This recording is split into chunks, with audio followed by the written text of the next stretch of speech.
बिस्मिल्लाहिर्रहमानिर्रहीम। अस्सलाम वालेकुम स्टूडेंट्स, उम्मीद करता हूँ कि आप सब खैर आफियत से होंगे। आज हम फ़िज़िक्स 101 के लेक्चर नंबर 28 को डिस्कस करेंगे। लेक्चर नंबर 28 जिसका नाम है इलेक्ट्रोमैग्नेटिक इंडक्शन। ठीक है जी। तो सबसे पहले आप लोगों को एक कॉन्सेप्ट सीखना है जिसका नाम है मैग्नेटिक फ़्लक्स। इलेक्ट्रिक फ़्लक्स हम ऑलरेडी जो है वो डिस्कस कर चुके हैं। फ़्लक्स क्या चीज़ है पहले हम इसको देख लेते हैं। अगर आपको याद हो तो मैंने पिछले लेक्चर्स में आपको इलेक्ट्रिक फ्लक्स समझाया था।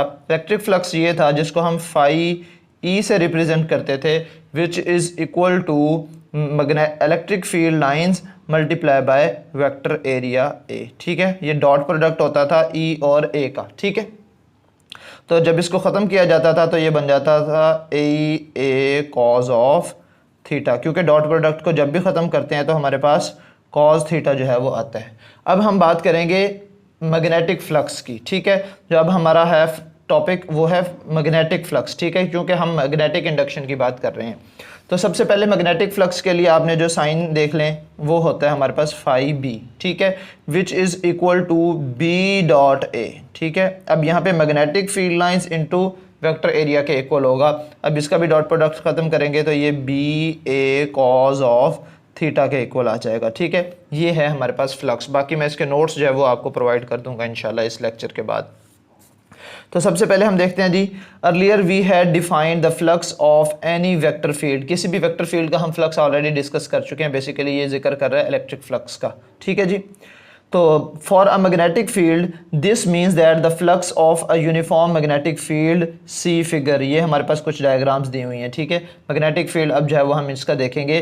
तो यहाँ पे वो क्या कह रहा है, phi is equal to b perpendicular to a. ये जो साइन दिया गया है ये किस चीज़ का साइन है, ये हमारे पास ये वाला जो साइन है बी, ये देखें जी, ये दिया हुआ है बी परपेंडिकुलर टू ए, यानी कि बी मैग्नेटिक फील्ड लाइंस और जो वेक्टर एरिया ये दोनों आपस में क्या हैं, परपेंडिकुलर हैं। ठीक है जी।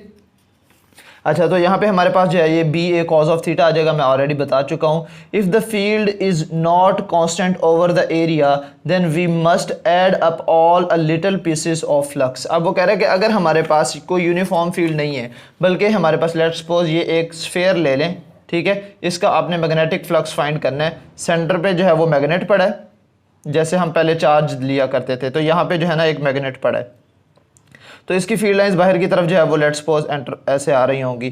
तो ये बहुत सारे छोटे छोटे पैचेस जो है वो बन जाएंगे। ये पैच एक अलग बन गया है, ये एक अलग पैच है, ये एक अलग पैच है। इन सब को जब हम ऐड कर लेंगे तो पूरे का फ्लक्स जो है वो हमारे पास आ जाएगा। ठीक है, और अगर कोई इरेगुलर सी शेप है इस किस्म की, तो यहाँ पे भी हम छोटे छोटे पहले एक चार्ज के गिर्द, या जैसे मैग्नेटिक फील्ड के लिए तो आप मैग्नेट के गिर्द जो है वो एक आर्टिफिशियली या आप खुद से कह सकते हैं कि एक फील्ड जो है वो हम बना लेंगे।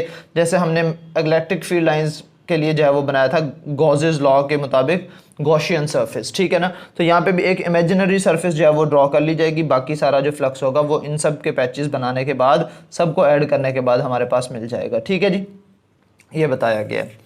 अच्छा, तो अब हमें क्या करना है, अब हमें इंटीग्रेट करना होगा बी डॉट डी ए को। डी ए यहाँ पे क्यों आ गया, क्योंकि जो छोटे छोटे पैचेस हमने बनाए हैं तो इस पैच का जो एरिया होगा वो डी ए स्मॉल ए जो है वो हमारे पास बनेगा। इसका भी हमारे पास डी ए बन जाएगा। ठीक है, ये आप डी ए 1 कह लें, 2 कह लें, ये 3 कह लें, और उसके बाद ये सो ऑन चलता जाएगा। तो इन सब को इंटीग्रेशन का मतलब क्या होता है, बेसिकली सम के लिए इस्तेमाल होता है। ठीक है, उसके बाद है जी dimensions of flux is a magnetic field multiply by area. अब इसका अगर आप यूनिट फाइंड करना चाह रहे हैं तो magnetic field lines multiply by area. ठीक है, यही है ना magnetic field multiply by area. तो अगर आप इसका यूनिट फाइंड करना चाहते हैं, और इसका यूनिट क्या होता है, वेबर होता है, और वो किसके इक्वल होता है, टेस्ला इंटू मीटर स्क्वायर। अब ये कहाँ से आ गया टेस्ला इंटू मीटर स्क्वायर, मैंने अभी आपको बताया कि हमारे पास फ्लक्स बी जो है magnetic flux which is equal to B dot A. B magnetic field है, मैग्नेटिक फील्ड का यूनिट होता है टेस्ला। ठीक है, और साथ में हमारे पास एरिया का यूनिट होता है मीटर स्क्वायर। तो ये टेस्ला मीटर स्क्वायर जो है ये हमारे पास आ गया, और यही यहाँ पे लिखा हुआ है कि ये टेस्ला मीटर स्क्वायर इसका मैग्नेटिक फ्लक्स का जो है ना वो यूनिट आ जाएगा, और इसी को हम वेबर भी कहते हैं। ठीक है जी। अच्छा जी, उसके बाद जो है वो हम देखते हैं जी, एक यहाँ पे एक फंडामेंटल लॉ जो है वो इस्तेमाल किया गया है। वो क्या है जी, that fundamental law of magnetism states that net flux, ये याद रखिएगा, net flux through a closed surface. दो बातें याद रखनी है, एक तो नेट फ्लक्स, दूसरा क्लोज्ड सरफेस। तो दो चीज़ें आपने ये याद रखनी है कि जो हमारे पास क्लोज्ड सरफेस का नेट फ्लक्स होता है वो हमेशा ज़ीरो के इक्वल होता है। सवाल पैदा होता है क्यों?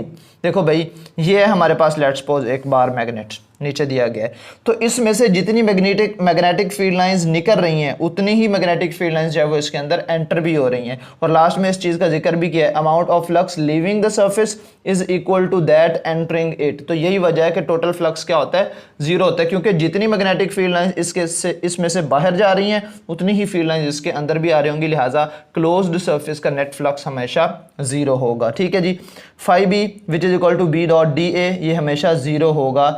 तो note that this is very different from what you learned earlier in electrostatics. अब ये बिल्कुल डिफरेंट है उसके लिहाज से जैसे हमने मैग्नेटिक फील्ड लाइंस के लिए मैग्नेटिक फ्लक्स जो है वो पढ़ा था, उसके लिहाज से ये थोड़ा सा डिफरेंट है। क्लियर होगी बात?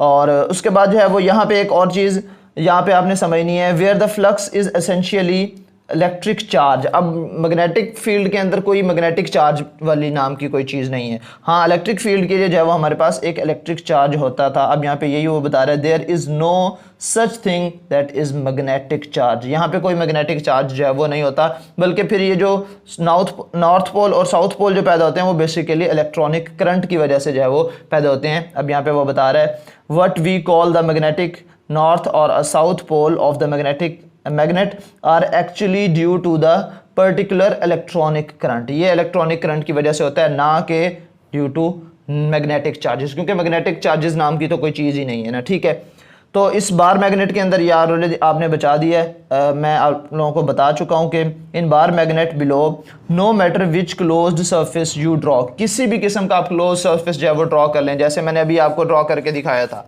अगर लेट्स सपोज ये एक क्लोज्ड सरफेस है, ये भी एक क्लोज्ड ही है, इसका नेट फ्लक्स भी जो है वो हमारे पास क्या होगा? नेट फ्लक्स हमेशा इसका जीरो के इक्वल होगा। ठीक है, और ये भी हमारे पास एक क्लोज्ड सरफेस है, ये भी हमारे पास जो है ये कोई एक क्लोज्ड सरफेस है।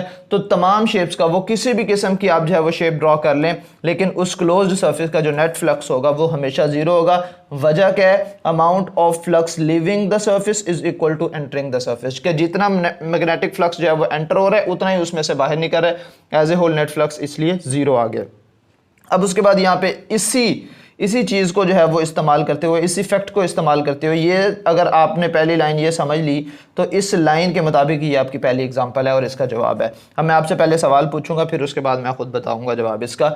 अ sphere of radius R is placed near a long straight wire that carries a steady current. वो कह रहा है कि लेट्स सपोज ये एक वायर है, स्ट्रेट वायर है, और इसके अंदर से जो है वो करंट गुजर रहा है, स्टेडी करंट जो है वो फ्लो कर रहा है। The magnetic field generated by the current is B. अब साफ ज़ाहिर है कि जब उसमें से करंट निकल रहा है, तो मैंने आप लोगों को बाय राइट हैंड रूल बताया था कि जब किसी भी वायर के अंदर से करंट गुजरता है तो उसके गिर्द मैग्नेटिक फील्ड लाइंस जो है वो पैदा होती हैं। तो इसका मतलब ये है कि यहाँ पे मैग्नेटिक फील्ड जो है वो पैदा हो जाएगा। Find the total magnetic flux passing through the sphere. अब इस स्फीयर के अंदर से गुजरने वाला टोटल मैग्नेटिक फ्लक्स जो है वो कितना होगा? अब ये आपसे सवाल पूछ रहा हूँ, कितना आएगा जवाब इसका? बताइए जी।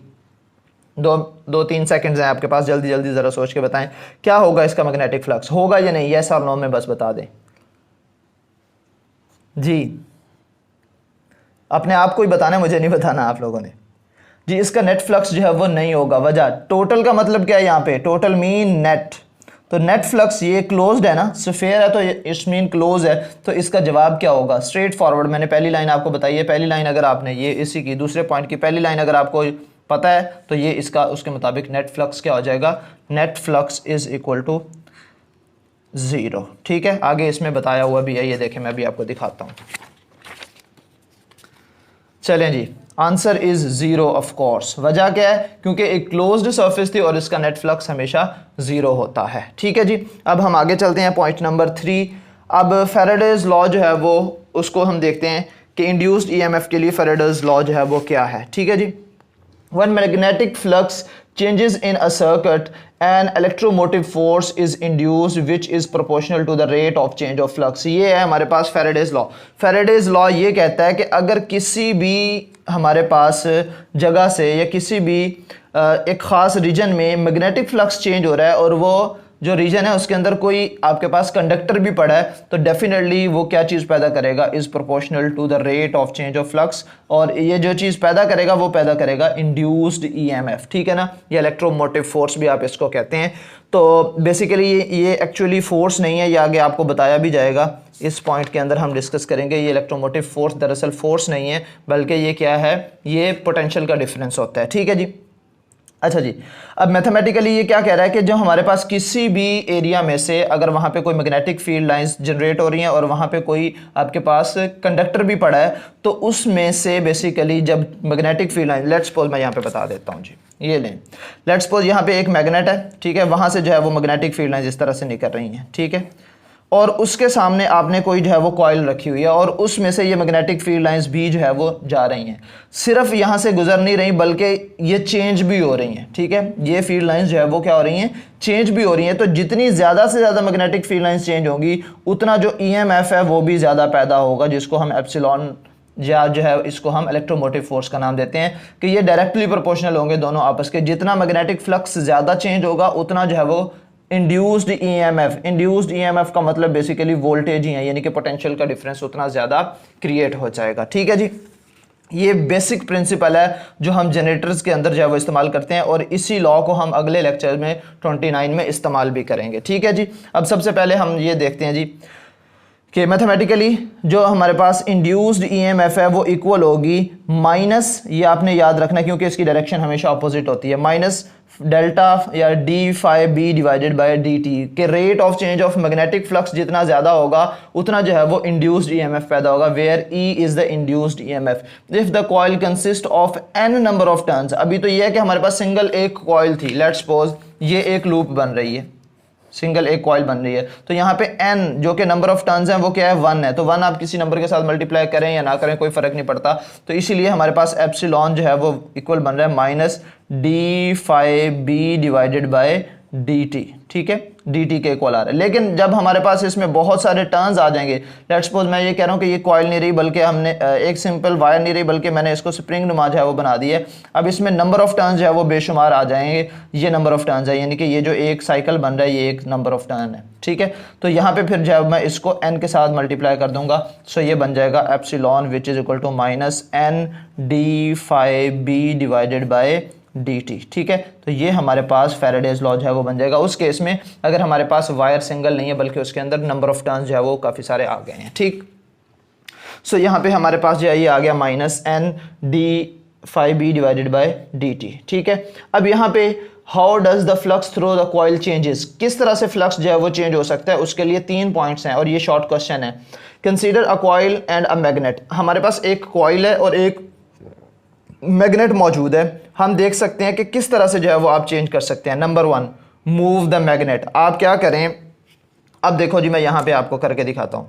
लेट्स सपोज ये एक कॉइल पड़ी है, ये एक कॉइल है, ठीक है, और ये एक मैग्नेट है, ठीक है।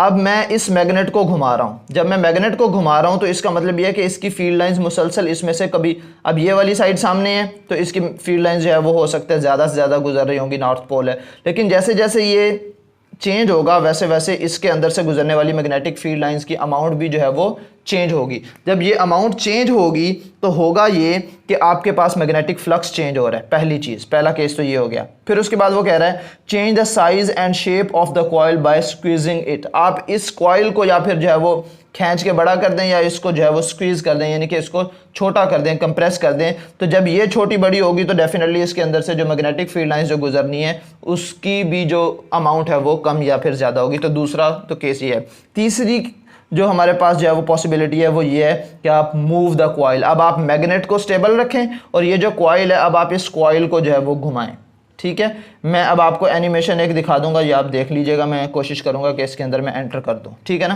कि इसके अंदर जो है वो एक एनिमेशन आ जाए जिससे आपको फैराडेज लॉ प्रैक्टिकली आपको समझ आ जाएगा, ठीक है जी। ये 3 फैक्टर्स हैं जिन पर जो है मैग्नेटिक फ्लक्स जो है वो डिपेंड करता है, चेंज किस तरह से होता है 3 फैक्टर्स पे। In all cases, flux through the coil changes delta phi b divided by dt is a non-zero। इन तीनों केसेस में हमारे पास ऐसा नहीं आ रहा कि चेंज इन फ्लक्स जो है वो जीरो है, जीरो नहीं है, नॉन जीरो है। यही वजह है कि it leads to an induced EMF, तो ये एक इंड्यूस्ड ईएमएफ जो है वो पैदा कर देगा क्योंकि चेंज इन फ्लक्स मौजूद है। अगर चेंज इन फ्लक्स नहीं होगा, मैं आपको एक मिसाल देता हूं कि ये आपके पास जो है वो एक कॉइल पड़ी है, ये आपके पास मैग्नेट पड़ा है। अब एक दफ़ा तो इसमें से मैग्नेटिक फील्ड लाइंस गुजर जाएंगी, क्या इसमें से मुसलसल मैग्नेटिक फील्ड लाइंस चेंज हो रही हैं? तो जवाब है नहीं। जब चेंज नहीं हो रही तो इसका मतलब मैग्नेटिक फ्लक्स चेंज नहीं हो रहा। मैग्नेटिक फ्लक्स चेंज नहीं हो रहा तो ये ऊपर वाली जो वैल्यू है ये हमारे पास क्या हो जाएगी? ये हो जाएगी zero. So zero over delta T या डी टी, ये जितना भी होगा ये सारा जवाब ज़ीरो आ जाएगा। यही वजह है कि अगर मैग्नेटिक फील्ड लाइन चेंज नहीं हो रही तो आपका जो इंड्यूस्ड ईएमएफ है वो ज़ीरो होगा। ठीक है, इंड्यूस्ड ईएमएफ जो है वो ज़ीरो हो जाएगा। क्लियर होगी बात? अच्छा जी, उसके बाद आगे चलते हैं। एक हमारे पास सिंपल सी एग्जांपल दी हुई है। Let's suppose we have a flexible loop of wire, ठीक है, और उसके बाद उसका रेडियस कितना बताया गया है? 12 सेंटीमीटर जो है वो बताया गया है। Is in a magnetic field of strength 0.15 Tesla. ये न्यूमेरिकल की एक एग्जांपल दी हुई है, ठीक है ना, कि अब आपके पास एक फ्लेक्सिबल लूप है जिसके अंदर जिसका रेडियस सर्कुलर ही होगी, इसलिए तो रेडियस बता रहे हैं ना, 12 सेंटीमीटर है, और जिस मैग्नेटिक फील्ड के अंदर मौजूद है उसकी जो स्ट्रेंथ है वो कितनी है? 15 टेस्ला। ठीक है, loop is grasped at a point a and b stretched until it close. ठीक है, अब वो उस लूप को जो है वो खींचा जाता है, फिर उसके बाद उसको बंद किया जाता है, ठीक है, ए से पॉइंट बी की तरफ। अच्छा जी, if it takes 0.20 seconds to close the loop. अब अगर उस लूप को बंद करने के लिए टाइम जो लगा है वो कितना लगा है? 20 सेकेंड्स जो है वो लग गए हैं। तो अब उसके बाद आपसे बेसिकली ये पूछेगा find the magnitude of average induced EMF in it during this time. इस टाइम में उसके अंदर एवरेज कितना इंड्यूस्ड ईएमएफ जो है वो पैदा हुआ है वो आपने बताना है। तो बेसिकली आपको सिर्फ दो चीज़ें पता होनी चाहिए, एक तो टाइम कितना लगा, दूसरा मैग्नेटिक फ्लक्स में चेंज कितना आया है। बस ये दो बातें आपको अगर पता होनी चाहिए तो फिर उसके बाद आप ये फाइंड कर सकते हैं। तो हमें सबसे पहले फाइंड करना है change in magnetic field phi B by Faraday's law E is equal to minus D phi B divided by D T. तो ये phi B, D phi B का मतलब बेसिकली आप इसको ऐसे लिख दें, डी फाई बी बेसिकली हमारे पास इक्वल है डेल्टा फाई बी के। ठीक है, डेल्टा मीन चेंज। ठीक है, सो यहाँ पे final flux minus initial flux जो है वो आपने फाइंड करना है। ठीक है, अब फाइनल फ्लक्स जो है वो क्यों जीरो आ रहा है ये जरा देख लें। इज इक्वल टू यहाँ पे जीरो आ गया ना, क्योंकि उसको लूप को क्लोज कर दिया गया। क्या किया गया? 20 सेकंड लगे उस लूप को क्लोज करने के लिए। जब उस लूप को क्लोज कर दिया गया, मैं इसकी मिसाल ऐसे देता हूं कि लेट्स सपोज बच्चों आपके पास ये एक कॉइल है, ठीक है, या चलें इससे सही नज़र नहीं आ रहा तो मैं इससे बना देता हूं। ये कॉइल है, ठीक है, ये अब इसका कुछ ना कुछ एरिया मौजूद है। जब एरिया मौजूद है तो इसके अंदर से मैग्नेटिक फील्ड लाइंस भी गुजर रही हैं, लेकिन जब इसको बिल्कुल क्लोज कर दिया गया तो ये सीन बन गया ना। तो जब क्लोज है इसका एरिया मतलब कि दरमियान में एरिया कुछ नहीं रहा। जब दरमियान में एरिया नहीं रहा तो उसमें से मैग्नेटिक फील्ड लाइंस भी कैसे गुजरेंगी? मैग्नेटिक फील्ड लाइंस गुजरेंगी नहीं तो चेंज इन मैग्नेटिक फ्लक्स जो है वो कैसे आएगा? तो इसका मतलब फ्लक्स ही नहीं रहा। ठीक है, वो खत बिल्कुल बंद कर दी गई है, तो उसमें से फील्ड लाइंस जो है वो ना होने के बराबर गुजर रही होंगी। तो इसलिए जो फाइनल हमारे पास फ्लक्स है वो आ जाएगा जीरो, माइनस इनिशियल की वैल्यू हमारे पास दी हुई है। ठीक है, क्योंकि हमने क्या चीज़ फाइंड करनी है? फ्लक्स ही फाइंड करना है ना। फ्लक्स हमारे पास किसके इक्वल होता है? मैग्नेटिक फील्ड फ्लक्स जो है वो phi B which is equal to b into a के इक्वल होता है ना। तो अब यहाँ पे हमारे पास बी की वैल्यू दी है 0.15 टेस्ला, और उसके बाद ये आप कहाँ से आ गया? माइनस पाई और 0.12 और होल का स्क्वायर। ये बेसिकली एरिया अगर आप सर्कल का फाइंड करना चाहते हैं वो होता है पाई आर स्क्वायर। ठीक है, तो चूंकि आर हमें दिया हुआ था और उसके बाद पाई एक कांस्टेंट है, और ये जो माइनस आया ये basically final minus initial change के लिए जो है वो यहाँ पे आया हुआ है। यहाँ पे वैल्यूज पुट की, इसको सिंप्लीफाई किया, हमारे पास 0.034 वोल्ट्स जो है ये हमारे पास आ चुके हैं। ठीक है, सिमिलरली ये एक और एग्जाम्पल नीचे दी हुई है, बिल्कुल मिलती जुलती है, ये भी आपने जो है वो फाइंड कर लेनी है। ठीक है, ये आप खुद से जो है वो कर सकते हैं। एक वायर है और उसका भी रेडियस लूप बनी हुई है जैसे ये दिखाई गई है, और ये उसमें से मैग्नेटिक फील्ड लाइंस जो है वो गुजर रही हैं बी। ठीक है, ये ऊपर वाली डायग्राम भी बिल्कुल कुछ ऐसी ही है अगर आप बनाना चाहें, वैसे तो यहाँ पे दी हुई नहीं है। अच्छा, तो जिसका रेडियस जो है वो 0.30 मीटर है, और उसके बाद जो है वो इसके ऊपर जो मैग्नेटिक फील्ड स्ट्रेंथ लग रही है वो 0.3 टेस्ला लग रही है, और उसके बाद परपेंडिकुलर टू द लूप। ठीक है, इसकी डायरेक्शन भी बता रही है। The field changes to minus 0.20 tesla in 1.5 seconds, यानी कि 1.5 सेकंड के अंदर जो है वो कितना मैग्नेटिक फील्ड चेंज हुआ है वो है 0.20 टेस्ला। ठीक है, find the magnitude of the average induced EMF in the loop during this time. Exactly वही चीज़ है जो ऊपर हमने की है। तो सबसे पहले हमें तो क्या चीज़ फाइंड करनी है, फाई बी और फाई एफ और फाई आई, यानी कि फाइनल फ्लक्स और इनिशियल फ्लक्स जो है वो आपने फाइंड करना है। तो यहाँ पे हमारे पास फ्लक्स किसके इक्वल होता है, बी ए के इक्वल होता है। अब बी तो है हमारे पास, और उसके बाद एरिया नहीं है, कोई मसला नहीं है हमारे पास, चूँकि रेडियस दिया हुआ है तो रेडियस की मदद से हम एरिया फाइंड कर सकते हैं। एरिया, सॉरी ये ऊपर मैंने लगा दिया पाई, एरिया जो है वो हमारे पास इक्वल होता है पाई आर स्क्वायर के। तो हमारे पास पाई कांस्टेंट है, आर स्क्वायर दिया हुआ है, तो ये फाइनल और माइनस इनिशियल करके इनको सिंप्लीफाई करेंगे तो हमारे पास ये आंसर आ जाएगा। ये आप खुद से कर सकते हैं, बहुत आसान है। ठीक हो गया जी। उसके बाद आगे दिया गया कि आपका जो मैग्नेटिक जो इलेक्ट्रोमोटिव फोर्स होती है, ये दरअसल एक फोर्स नहीं होती बल्कि ये पोटेंशियल का डिफरेंस होता है। अब ये कैसे, आइए चेक करते हैं जी।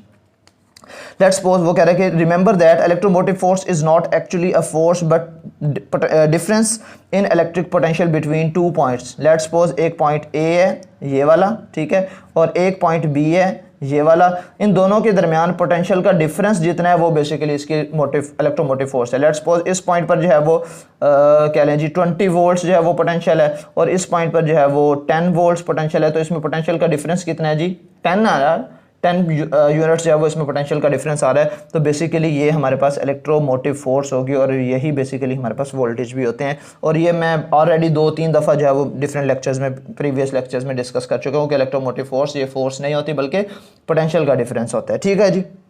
अच्छा जी, in going around a circular wire where the electric field is constant as a function of angle. अब वो कह रहे हैं कि अगर हम किसी एक सर्कुलर वायर के गिर्द जो है वो घूमें और वो वहाँ पे जो इलेक्ट्रिक फील्ड है वो क्या है, as a constant function of angle है, तो उसमें पैदा होने वाला जो EMF होगा या इलेक्ट्रोमोटिव फोर्स होगी वो किसके इक्वल होगी, ई यानी कि इलेक्ट्रिक इंटेंसिटी या electric field multiply bye 2πr। अब सवाल पैदा होता है कि ये 2πr क्या बला है। ठीक है, आइए डिस्कस कर लेते हैं इसको भी।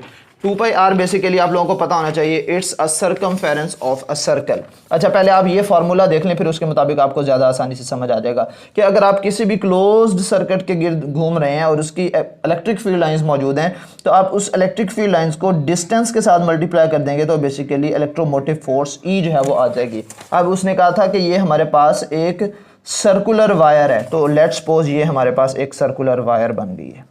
ठीक है, अब इस सर्कुलर वायर का रेडियस हमारे पास क्या है जी, सेंटर से लेकर यहाँ तक ये हमारे पास r आ गया है। और अगर मेरे पास r मौजूद है तो मैं उससे बड़ी आसानी से इसका सर्कमफेरेंस फाइंड कर सकता हूँ, और सर्कमफेरेंस का फार्मूला यही होता है 2πr। ठीक है, अब सर्कमफेरेंस क्या है कि अगर यहाँ से मैंने चलना स्टार्ट किया है और मैं घूम के दोबारा जो है वो इसी पॉइंट पे आ गया हूँ यहाँ पे, ठीक है, तो जितना मैंने डिस्टेंस कवर किया ये इसका सर्कमफेरेंस कहलाएगा, या आपको ऑलरेडी पता होगा। ठीक है, 2πr जो है वो इसकी वैल्यू है। तो अब यहाँ पे ई को आपने डिस्टेंस के साथ मल्टीप्लाई कर देना है, क्योंकि सर्कमफेरेंस जो है वो बेसिकली सर्कल के गिर्द का डिस्टेंस ही है, तो उसके साथ मैंने मल्टीप्लाई कर दिया। या फिर इसको जनरलाइज कर सकते हैं E.ds और इसको इंटीग्रेट कर लेंगे, यानी कि पूरे सरफेस के लिए या पूरे एरिया पूरे सर्कल का जो सर्कमफेरेंस है उसके लिए आपने इसको इंटीग्रेट कर लेना है। ठीक है, अब ये चूंकि इक्वल होता है एप्सिलॉन नॉट के, और एप्सिलॉन नॉट जो है वो बाय फैराडेज लॉ किसके इक्वल होता है, -d∅b डिवाइडेड बाय dt के, लिहाजा E.ds जो है वो हमारे पास इसी के ही इक्वल आ गया है। क्लियर होगी बात? यहाँ तक उम्मीद है कि आपका ये सारा जो है वो क्लियर हो चुका होगा। अच्छा जी, अब हमारे पास एक एग्जाम्पल दी हुई है। एग्जाम्पल ये है कि a conducting wire rest upon 2 parallel rails. क्या अब हमारे पास एक कंडक्टिंग वायर है जो इन 2 पैरेलल रेल्स के ऊपर जो है वो पड़ी है। ठीक है, ये दो पैरेलल रेल्स जो है वो दी हुई हैं उसके ऊपर पड़ी है, और ये जो हमारे पास पूरी कंस्ट्रक्शन है ये एक मैग्नेटिक फील्ड के अंदर पड़ी है। और ये बताया गया है कि ये मैग्नेटिक फील्ड का साइन है। ये जो साइन होता है ना, 2 तरह के आप लोगों ने साइंस पढ़े होंगे। ये डॉट का साइन ये होता है आउट ऑफ द पेज। अगर magnetic field lines out of the page यानी कि पेज से बाहर की तरफ आ रही हो, ठीक है, पेज से बाहर की तरफ आ रही हो, तो उसके लिए हमारे पास ये वाला साइन लिया जाता है। और अगर हमारे पास मैग्नेटिक फील्ड लाइंस पेज में एंटर हो रही हो, यानी कि 2 पॉसिबिलिटीज़ हो सकती हैं। एक ये है कि इस तरह से मैग्नेटिक फील्ड लाइन, यानी कि इसके नीचे से मैग्नेटिक फील्ड लाइन जो है वो ऊपर की तरफ आ रही हो, या आपको मैं इस तरह से बता देता हूँ।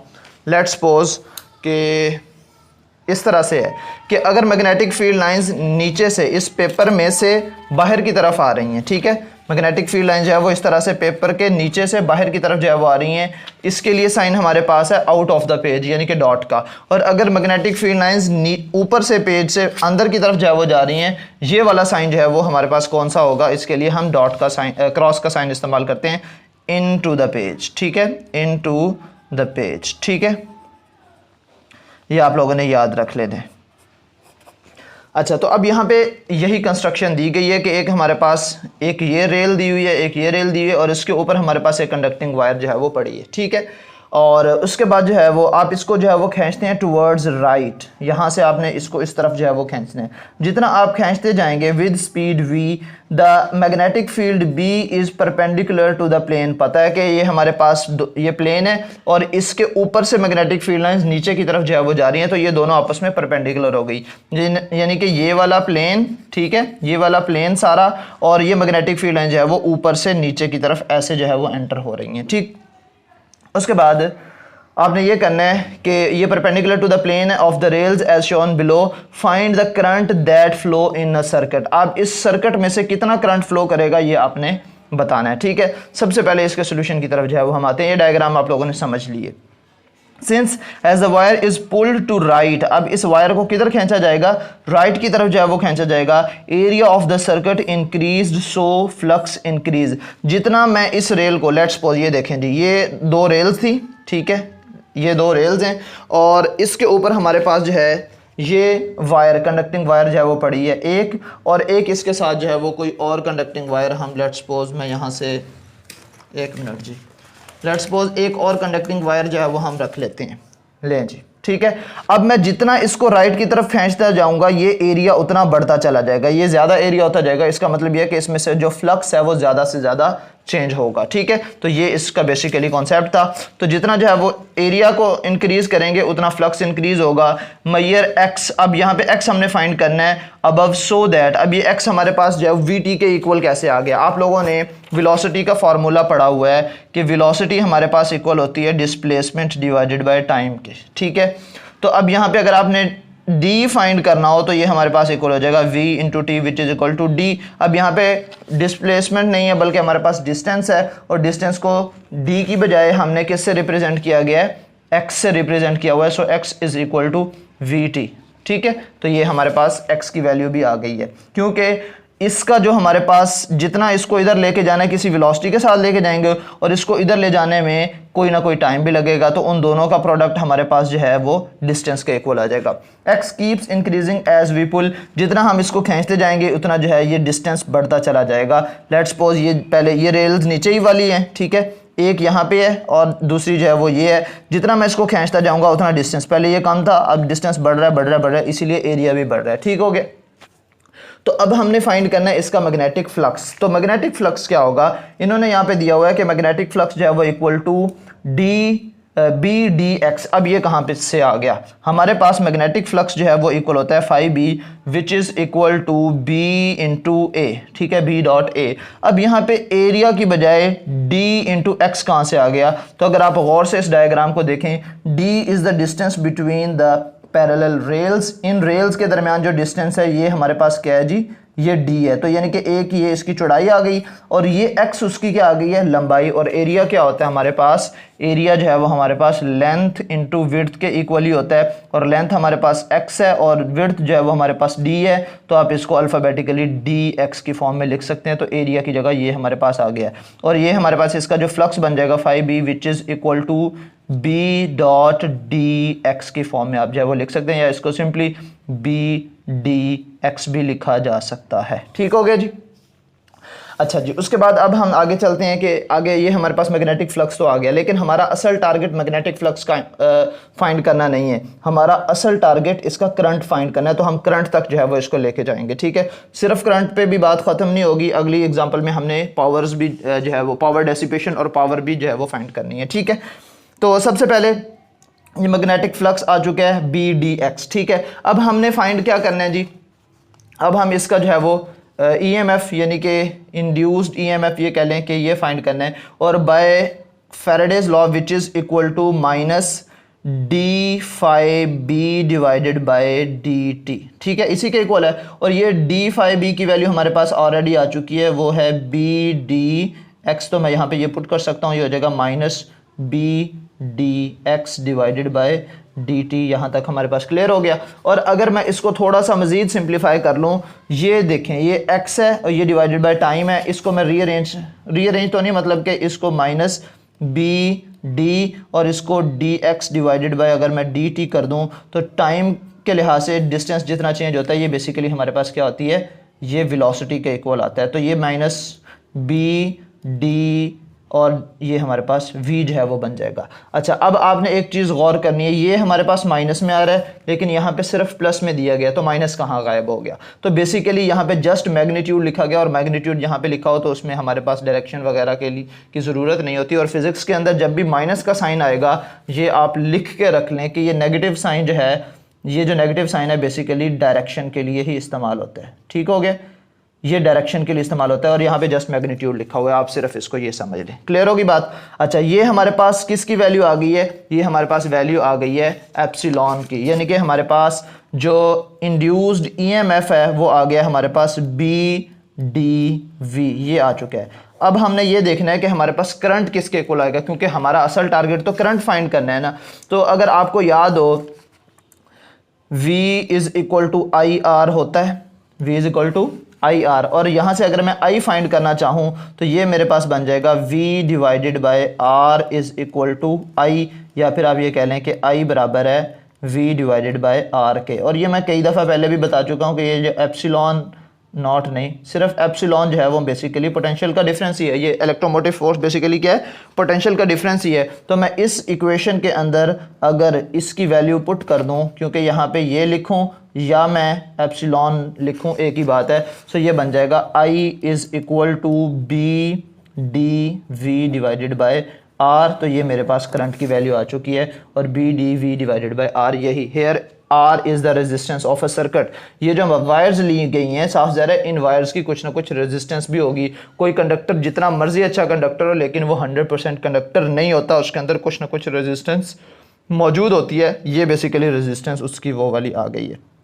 अच्छा जी, अब उसके बाद आपको कहा जा रहा है कि find the power dissipated in the above circuit using I square R. ये ऊपर वाले सर्किट के मुताबिक ही इसी सर्किट में पावर डेसिपेशन कितनी हुई है, यानी कि पावर लॉस कितनी हुई है। यहाँ पे बेसिकली पावर लॉस अगर मैं लफ्ज़ कहूँगा तो आप लोग कंफ्यूज हो जाएंगे कि सर पावर लॉस कैसे हो सकती है। Newton law of conservation of energy तो ये कहता है कि एनर्जी जो है वो कभी भी ज़ाया नहीं होती। ठीक है, तो बेसिकली यहाँ पे ये जो लॉस कह रहा हूँ ना, वो बेसिकली एक अनडिजायर्ड फॉर्म में चेंज हो जाएगी, यानी कि हीट में चेंज होगी। तार जब मुसलसल चलती रहे ना, तार के अंदर करंट मुसलसल चलता रहे तो वो बेसिकली गर्म हो जाती है। तो वो कहाँ से आई एनर्जी, तो पावर डेसिपेशन हुई है रेजिस्टेंस की वजह से। बेसिकली किस में चेंज हो जाएगी, उसकी कुछ ना कुछ इलेक्ट्रिक एनर्जी हीट में चेंज हो जाएगी। तो ये बेसिकली हमारे पास पावर डेसिपेशन है, तो वो हम फाइंड करेंगे। हमारे पास फार्मूला क्या दिया, खुद ही बता दिया कि पावर डेसिपेशन का जो फार्मूला है वो क्या है जी, आई स्क्वायर आर है। तो मेरे पास आई की वैल्यू क्या आई है, मैं यहाँ पे लिख लेता हूँ।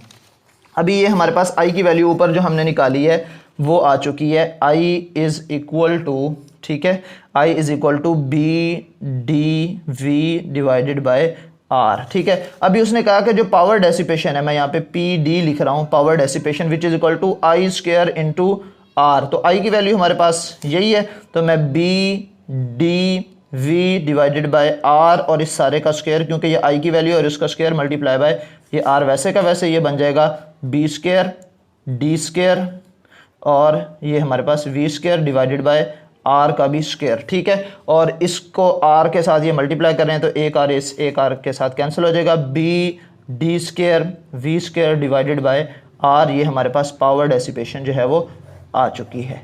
ठीक हो गया जी, तो ये वाली हमारे पास B square D square V square divided by R, ये पावर डेसिपेशन जो है वो आ गई है। तो ये पावर डेसिपेट होगी as per usual formula. Now let us calculate the force acting on a piece of wire of length D। ठीक है, एक ऐसी वायर जिसकी लेंथ जो है वो D है, उस पर लगने वाली फोर्स अब हम फाइंड करेंगे। वो फोर्स किसके इक्वल होगी, बेसिकली इन्हीं फैक्टर्स में हमने फाइंड करनी है। अब फोर्स इक्वल होती किसके है, ILB के इक्वल होती है। ठीक है, force which is equal to IL cross B। ठीक है, ये क्रॉस प्रोडक्ट होगा हमारे पास लेंथ और B का। अभी हमारे पास कौन सी चीज़ आई है, अभी हमारे पास जो है वो करंट आ चुका है, ठीक है, और लेंथ की बजाय हमारे पास क्या चीज़ है, डी, क्योंकि हमने यहाँ पे लेंथ किस फॉर्म में ली हुई है, ये डिस्टेंस जो है वो डी की फॉर्म में, दरमियान में जो डिस्टेंस है ये डी की फॉर्म में लिया गया है। तो यहाँ पे मैं इस फार्मूला के अंदर ILB, ठीक है, ये हमारे पास फार्मूला है, ये राजी, ये आप लोगों ने लेक्चर नंबर 27 के अंदर भी देखा है, इसलिए मैंने ऊपर इसका हवाला भी दिया हुआ है छोटा सा। तो अब यहाँ पे हमारे पास IL क्रॉस B के इक्वल आ गया, तो यहाँ पे हमारे पास L की जगह D आ जाएगा, B वैसे का वैसे आ जाएगा, और I की जगह ये हमारे पास ऊपर जो ये वैल्यू फाइंड की है I की जगह वही आ जाएगी। सो मेरे पास ये बन जाएगा F which is equal to I की जगह BDV divided by R into ये लेंथ की जगह हमारे पास जो है वो D आ जाएगा, मल्टीप्लाई बाय B हमारे पास मैग्नेटिक फील्ड जो है वो आ जाएगा, ठीक है। अच्छा, ये हमारे पास जो है वो फोर्स के इक्वल होता है, ये यहाँ पे उन्होंने दे दिया है। अब इसको सिंप्लीफाई कर लेंगे तो हमारे पास जो है वो जवाब आ जाएगा, ठीक है। ये हमारे पास इन दोनों को ज़रा, ये D और D स्क्वायर, B और B स्क्वायर हो जाएगा। सो ये B square D square V divided by R जो है वो आ गया, ये इस पर लगने वाली, उस वायर के ऊपर लगने वाली फोर्स होगी, ठीक है जी। तो ये उसके बाद लास्ट में हमने जो है वो इसकी जो पावर बनेगी वो भी फाइंड कर लेनी है। अब ये हमारे पास फोर्स की वैल्यू आ गई है, तो जो हमारे पास पावर होती है वो इक्वल होती है फोर्स इंटू V, ठीक है।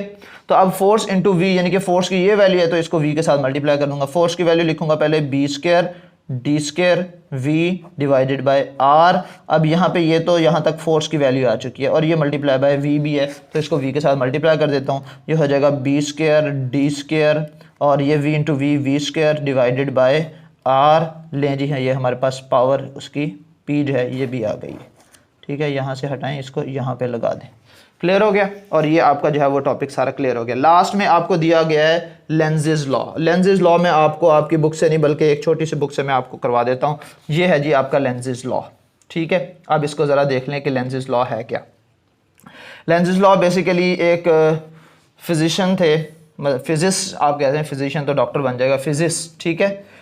रशियन जो है वो फिजिस्ट थे, जिन्होंने 1834 के अंदर जो है इसका कॉन्सेप्ट दिया था। मेन जो हमारा टॉपिक है वो है जी इसकी स्टेटमेंट क्या है जी। लेंजेज लॉ कहता क्या है, the direction of induced current, यानी कि जो इंड्यूस्ड करंट पैदा होगा ड्यू टू इंड्यूस्ड EMF, ठीक है, इज ऑलवेज सो, ये इस तरह से होगा as to oppose the change which cause the current, ये हमेशा उसी चीज़ को अपोज करेगा जिसने इसको पैदा किया है। यानी कि जो हमारे पास इंड्यूस्ड करंट है वो इंड्यूस्ड EMF को, या उससे भी डायरेक्ट बेसिकली कहें तो ये हमारे पास फ्लक्स की वजह से पैदा हो रहा है ना, तो उसी फ्लक्स को ही अपोज करेगा, इज कॉल्ड लेंजेज लॉ, ठीक है।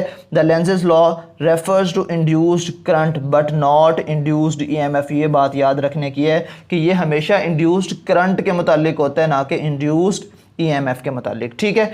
Which means that we can apply it directly to a close conducting loops और अ कॉइल्स, ठीक है। ये हो गया, ये आगे उसकी एक्सप्लेनेशन दी है। अगर आप कहें तो मैं इसके नोट्स का, ये जो बुक से मैं स्क्रीनशॉट लेके आपको सेंड जो है ना वो बना दूंगा, फाइल जो है वो बना के एक सेंड कर दूंगा, ठीक हो गया। और ये लेक्चर नंबर 28 जो है ये भी आप लोगों का कंप्लीट हो चुका है। और अब हम जो है वो नेक्स्ट लेक्चर में लेक्चर नंबर 29 को डिस्कस करेंगे। अच्छा, अब आप लोगों से मैं एक सवाल कर रहा हूँ, आप मुझे ये बताएं कि मैं थॉरोली लेक्चर्स ही बनाता रहूँ, या क्योंकि कुछ बच्चे जो है वो ग्रुप में ये कह रहे थे कि सर आप 34 से ऑनवर्ड जो है वो 45 तक करवाएं, और वो बात भी उनकी बजाय, क्योंकि आपका मैक्सिमम जो पेपर है वो आखिरी 10-12 लेक्चर्स के अंदर से आता है। तो अगर आप कहें तो मैं वो करवा देता हूँ, वरना जिस तरह से चल रहा है ये तो फिर चलता ही रहेगा, ठीक है। आप बता दें, आप लोग कमेंट में बता दीजिएगा कि आप लोगों ने 34 से ऑनवर्ड पढ़ने हैं या इसी को थॉरोली जो है वो मैं चलाता रहूँ। ठीक हो गया बच्चों, दुआ में याद रखिएगा। नेक्स्ट वीडियो लेक्चर में आपसे फिर मुलाकात होगी, तब तक के लिए अल्लाह हाफिज़।